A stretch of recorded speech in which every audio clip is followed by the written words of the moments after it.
Asal-usul naga di Tensura kita akan bahas lengkap di sini. Kalian tentunya pernah mendengar ketika Luminos mengatai Veldora dengan sebutan kadal di banyak kesempatan, entah itu di anime ataupun light novel Tensura.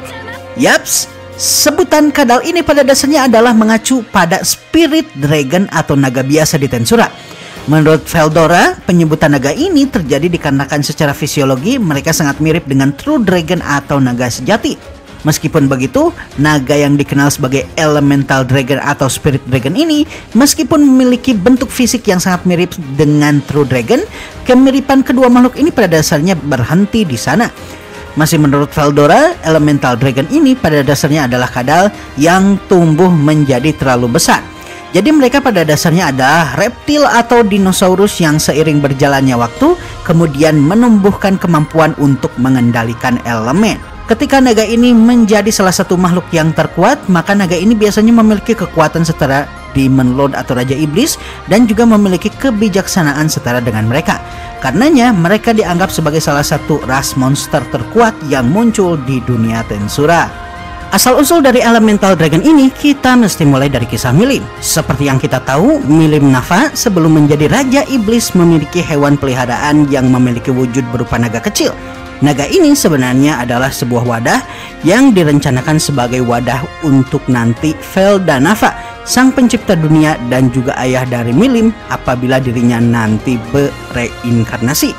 Suatu hari, suatu negara elf yang dikenal sebagai negara elf kuno berusaha untuk menangkap Milim dan peliharaannya yang bertujuan untuk bereksperimen kepada mereka berdua. Tampaknya negara elf ini mengetahui mengenai asal-usul Milim siapa. Dalam penyerangan ini, sang naga peliharaan Milim pun terbunuh, sementara Milim akhirnya mengamuk. Berkat amukannya ini, kekuatan bintang yang ada pada diri Milim yang berasal dari ayahnya Veldanafa bangkit. Dalam pertempuran yang pada akhirnya menghancurkan negara elf kuno untuk selama-lamanya, Milim kemudian berhasil menghabisi 100.000 dari para elf tersebut. Akibatnya, Harvest Festival pun terjadi dan Milim berevolusi menjadi Raja Iblis sejati. Setelah berevolusi menjadi Raja Iblis sejati, Milim kemudian langsung memperoleh ultimate skill Wrathful King Satanael yang membuatnya secara langsung memiliki Stampede yang ketika awal Milim memilikinya, Milim tidak tahu menahu akan kemampuannya. Dan setelahnya, Milim kemudian mengamuk dan akibatnya daerah di wilayah barat hampir menjadi padang tandus akibat amukannya ini. Dia pun kemudian turun tangan untuk mencegah kiamat terjadi dan berusaha menghentikan Milim yang kesadarannya pada dasarnya sudah dikendalikan oleh ultimate skillnya tersebut. Namun Stampede telah cukup terlanjur terlalu lama terjadi sehingga energi dari Milim tak terbendung. Dan pada akhirnya Ramiris sang Ratu Roh mesti turun tangan untuk menghentikan Milim. Setelah Milim berhasil dihentikan, Milim kemudian menyadari kalau setelah evolusinya menjadi Raja Iblis sejati, dirinya memiliki kemampuan untuk bisa membangkitkan makhluk yang sudah mati. Dirinya pun kemudian teringat dengan naga peliharaan yang terbunuh dikarenakan para pasukan elf, dan Milim pun berusaha untuk membangkitkan temannya tersebut. Namun upaya Milim untuk membangkitkan naga peliharaannya ini berujung dengan kegagalan. Dikarenakan roh dari sang naga telah hilang segera setelah sang naga kehilangan nyawanya. Apa yang dibangkitkan oleh Milim bukan lagi naga yang sama dengan naga yang menjadi temannya tersebut. Naga tersebut adalah naga yang sudah lagi tidak memiliki jiwa, dan naga yang dibangkitkan Milim pada akhirnya berubah menjadi naga buas yang menyerang siapapun yang naga tersebut lihat. Kita mengenalnya dengan sebutan Chaos Dragon. Milim pun menyadari kalau dirinya telah kehilangan naga yang menjadi temannya tersebut untuk selamanya. Dan Milim pada akhirnya mesti menghentikan naga tersebut. Dan upaya Milim menghentikan sang Chaos Dragon dari mengamuk adalah pencapaian pertama yang Milim lakukan setelah dirinya menjadi Raja Iblis sejati. Tidak lama kemudian, dari tubuh tak bernyawa sang Chaos Dragon, miasma dan juga Spirit Dragon Factor dari sang naga pun menyebar. Dan pada akhirnya Elemental Dragon pun lahir di berbagai tempat di seluruh dunia dengan konsentrasi Magicule tinggi dan biasanya berada di tempat dengan kontur tinggi pula seperti misalnya gunung-gunung. Jadi secara asal-usul kita bisa mengatakan kalau naga peliharaan dari Milim lah Spirit Dragon pertama dan leluhur dari para Elemental Dragon yang diketahui muncul hingga sekarang. Secara umum ketika membicarakan bentuk evolusi dari Elemental Dragon di Tensura, pada umumnya bentuk evolusi tersebut dibagi menjadi 4 langkah, yaitu 1 Lesser Dragon, 2 Medium Dragon, 3 Archdragon atau Greater Dragon, dan 4 Dragon Lord atau Dragon King. Keempat tahapan dari para Elemental Dragon ini di Tensura pada dasarnya tidak didasarkan pada kemampuan dan skill seperti kebanyakan makhluk-makhluk lainnya di dunia Tensura, namun berdasarkan jumlah Magicule dan banyaknya Spirit Dragon Factor yang ada pada naga tersebut. Karenanya faktor genetik juga menentukan di manakah posisi naga ini.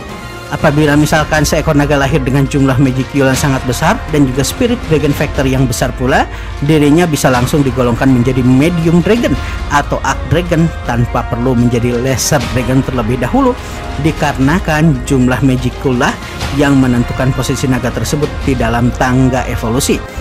Lesser Dragon pada dasarnya adalah naga yang memiliki esensi naga yang sangat lemah, karenanya mereka biasanya lahir dengan jumlah Magicule yang sangat sedikit.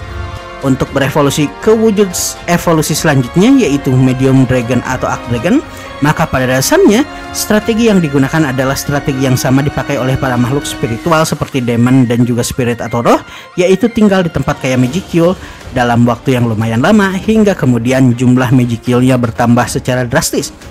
Salah satu subspesies dari Lesser Dragon atau Wyvern biasanya digunakan sebagai kendaraan dan lumayan jinak, seperti misalnya para pasukan Hiryu Niaga Biru yang masih ras Lizardman sehingga tidak bisa terbang, memakai para Wyvern ini supaya mereka bisa terbang. Medium Dragon kurang lebih hampir sama, yang membedakan adalah jumlah Magicule yang membuatnya berevolusi ke dalam wujud yang lebih distintif jika dibandingkan dengan bentuk naga sebelumnya di tahapan Lesser Dragon. Sedangkan Archdragon atau Greater Dragon adalah yang tertinggi di antara mereka dan biasanya memiliki atribut elemen yang membedakan naga ini dengan naga-naga lainnya. Beberapa dari Archdragon ini tidak berhasil mendapatkan elemen dominan yang mereka kuasai, karenanya mereka dianggap sebagai naga lemah atau naga gagal jika dibandingkan dengan kompatriotnya yang lain. Dan terakhir tentu saja adalah Dragon Lord atau Dragon King yang merupakan naga dengan penguasaan elemen tertinggi di antara para naga elemental lainnya. Oke, mari kita bicara mengenai spesies dari para Archdragon dan Dragon Lord, juga elemen-elemen dari naga tersebut. Menurut Milim, secara umum berbeda dengan spirit, naga terbagi atas 4 elemen, yaitu api, es, bumi, dan angin. Jauh sangat berbeda dengan spirit yang memiliki elemen udara, air, ruang, cahaya, kegelapan, dan waktu. Naga kurang lebih tidak memiliki ke-6 elemen ini dan memiliki elemennya sendiri. Nah, karena keberadaan naga setara Archdragon atau Dragon Lord di dalam area tertentu pada dasarnya mampu mengubah cuaca dan juga kondisi geografis dari wilayah tersebut secara drastis, terutama kalau mereka menggunakan kemampuan mereka ataupun mereka tinggal di area tersebut dalam waktu yang lama.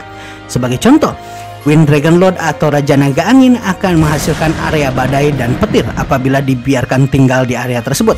Fire Dragon Lord atau Raja Naga Api akan menciptakan area berupa pegunungan berapi.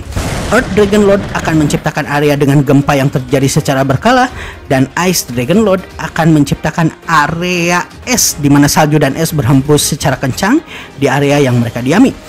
Inilah alasan kenapa Rimuru menempatkan mereka di lantai 96 hingga lantai 99 di dalam labirin Tempest sebelum menemui Veldora, dikarenakan efek geografis dan efek cuaca permanen yang mereka miliki yang akan membuat para petualang kesusahan ketika melawan mereka.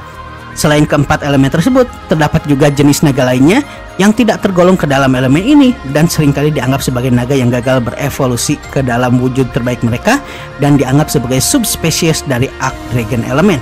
Sebagai contoh, di season 1 Rimuru sempat bertarung melawan Sky Dragon yang pada dasarnya merupakan bentuk evolusi naga yang elemennya gagal memenuhi aspek elemen naga dan kemudian berevolusi. Jika dibandingkan dengan naga elemen lainnya, naga ini jauh lebih lemah dan lebih kecil. Ukurannya hanya 5 meter tinggi dan 10 meter lebar. Namun Sky Dragon ini diketahui bisa melancarkan serangan petir yang lumayan mematikan, sehingga keberadaannya masih diperhitungkan sebagai ancaman.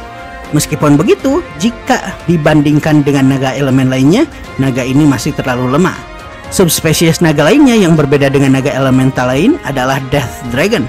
Death Dragon ini pada dasarnya adalah naga setingkat Archdragon yang telah mati namun berhasil dihidupkan menggunakan sihir nekromansi. Akibatnya, naga tersebut kemudian hidup kembali sebagai zombie.